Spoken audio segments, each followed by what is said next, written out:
Que a graça e a paz do Senhor Jesus esteja com cada um dos nossos amigos e irmãos, e aqui estamos novamente para estudarmos a palavra de Deus. Eu sempre dou graças a Deus porque Ele nos dá esta oportunidade de podermos juntamente abrirmos a Bíblia e estudá-la. E como eu disse no domingo e também já disse em outras ocasiões, tenha sempre em sua mão um lápis, um papel, anote, faça anotações de passagens bíblicas que citamos aqui, depois confira na sua Bíblia e também compare texto com texto, faça ali umas anotações para que você possa ir guardando na mente aquilo que nós estudamos na Bíblia. É assim que nós vamos aprendendo e é assim que nós vamos assimilando a palavra de Deus em nossa vida, através do próprio estudo e anotações que fazemos. Oremos.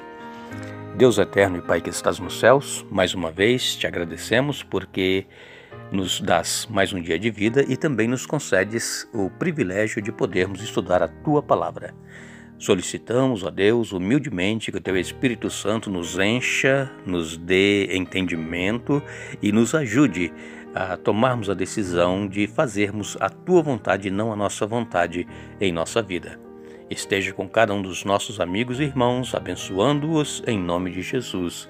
Amém. Comentamos ontem no estudo que fizemos a respeito da promessa de Jesus de que Ele vai voltar, e esta promessa foi confirmada pelos anjos que apareceram ao lado dos discípulos enquanto ainda estavam olhando para os céus, vendo Jesus sendo envolvido pelas nuvens e elevado para a eternidade com Deus. E então, a partir deste momento, dois anjos apareceram ao lado dos discípulos e confirmaram as palavras de Jesus de que Ele voltará da mesma maneira como eles ouviram subir. E esta é a nossa certeza e a esperança do breve retorno do Senhor Jesus. E os discípulos ficaram cheios de alegria, cheios de contentamento, porque agora eles sabiam que Jesus iria cumprir a sua promessa de voltar para os buscar. E eles então, com o coração cheio de alegria, voltaram para Jerusalém. Eles estavam cerca de 1 quilômetro de Jerusalém até o Monte das Oliveiras, onde Jesus foi elevado aos céus. Eles esperavam então que Jesus ainda fosse voltar naqueles dias, assim como nós esperamos hoje, 2000 anos depois, é claro.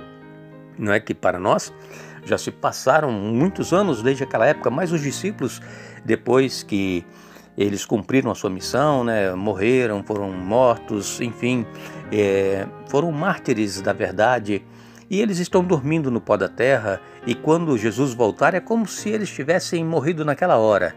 E assim vai ser com todos aqueles que ressuscitarem quando Jesus voltar. Não vai parecer que se passaram tantos anos, mas apenas alguns segundos de sono e Jesus voltou. Mas os discípulos, eles haviam recebido de Jesus a instrução de que eles deveriam permanecer em Jerusalém até que do alto fossem revestidos de poder, Atos capítulo 1, verso 8, e então depois disso deveriam sair para testemunhar dos acontecimentos que se deram, do ministério de Jesus, da morte, da ressurreição, enfim, eles eram testemunhas oculares do que havia acontecido com Jesus. Nós então aqui vamos ler em Atos capítulo 1, versos 12 a 14. Atos 1, versos 12 a 14 diz: Então voltaram para Jerusalém do monte chamado Oliveira, que dista daquela cidade tanto como a jornada de um sábado. A jornada de um sábado é 1 quilômetro, que é a distância máxima que um judeu, segundo a tradição judaica, podia andar num sábado. Quando ali entraram, subiram para o cenáculo, onde se reuniam Pedro, João, Tiago, André, Filipe, Tomé, Bartolomeu, Mateus, Tiago, filho de Alfeu, Simão, o Zelote, e Judas, filho de Tiago. Todos estes perseveravam unânimes em oração com as mulheres, com Maria, mãe de Jesus, e com os irmãos dele. Aqui vemos então eles voltando a Jerusalém e se reunindo no cenáculo. O cenáculo possivelmente era um lugar que eles sempre costumavam estar juntos para conversar com Jesus, para receber instruções de Jesus, e o cenáculo ele é um segundo piso de uma casa, é um andar de cima de uma casa. Então isso se chamava cenáculo naquela época. E dá a entender que este local era um local costumeiro, onde eles sempre gostavam de estar. Possivelmente poderia ser de alguns deles ou de familiares, ou mesmo alugado para encontros, para reuniões. E ali, vejam o que nos diz aqui a palavra de Deus. Ali eles perseveravam unânimes em oração. Amigos, nós não conseguiremos nada em nossa vida espiritual ou mesmo na vida material se nós não perseverarmos em oração. Os discípulos, eles não sabiam qual seria o poder que eles iriam receber e como seria, mas eles perseveravam unânimes em oração. E é bom nós sabermos que neste período de que Jesus subiu para os céus até o Pentecostes foram 10 dias. E nesses 10 dias eles tiraram todas as suas diferenças. Um queria ser maior do que o outro, melhor do que o outro. Um queria ter um lugar melhor ao lado de Jesus do que o outro. Vocês se lembram como é que era a disputa entre eles? Eles tinham orgulho, eles tinham ambição, eles tinham tudo aquilo que nós não deveremos ter em nosso coração, que nos impede de termos um relacionamento com Deus. Eles mesmo tinham, às vezes, desavenças um com os outros, e neste período de 10 dias, eles procuraram pedir perdão uns aos outros, aqueles que eles ofenderam, pedir desculpas, tirar todas aquelas diferenças, como eu disse agora há pouco, e se preparando então para receber o Pentecostes, o batismo do Espírito Santo.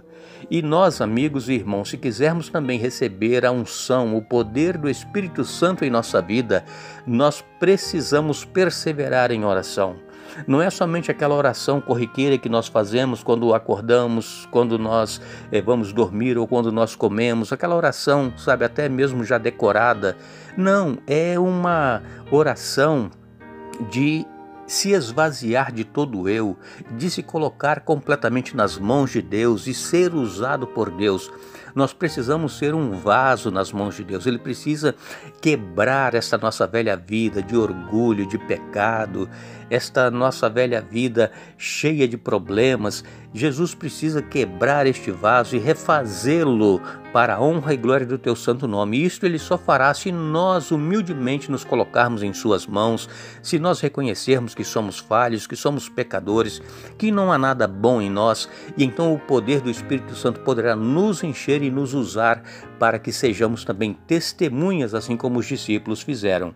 Nós precisamos então seguir aqui o exemplo dos discípulos, nos prepararmos para recebermos o batismo do Espírito Santo.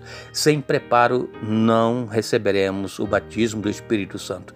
Muitas pessoas se dizem por aí que são cheias do Espírito Santo, mas são pessoas que têm raiva um do outro, são pessoas que brigam por qualquer coisa, são pessoas que não têm amor para com o semelhante, pessoas que não têm um bom relacionamento com os demais. Então uma pessoa assim não pode ser cheia do Espírito Santo, porque o Espírito Santo ele une, ele tira todas as diferenças da nossa mente, do nosso coração, e nos faz pessoas sensíveis e amáveis, assim como era Jesus. Interessante que neste mesmo dia ali nessa reunião se encontravam ali Maria, mãe de Jesus, e também outras mulheres que estavam sempre acompanhando o ministério de Jesus, e elas permaneceram também ali junto com esses discípulos, e por 10 dias estavam ali unânimes procurando e pedindo o poder que Deus havia prometido através de Jesus que eles receberiam.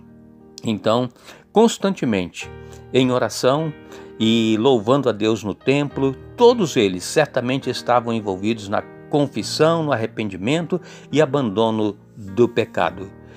Amigo e irmão, mesmo que em sua mente a vinda do Espírito seria imediatamente seguida do retorno de Jesus, a atitude espiritual precisa ser correspondente com a nossa fé, de que nós precisamos ter uma transformação para podermos receber o Espírito Santo. Que Deus nos abençoe, que Deus nos dê um bom dia. Voltaremos amanhã dando sequência a este estudo, mas lembre-se, buscai, pois, em primeiro lugar o reino de Deus e a sua justiça, e as demais coisas vos serão acrescentadas.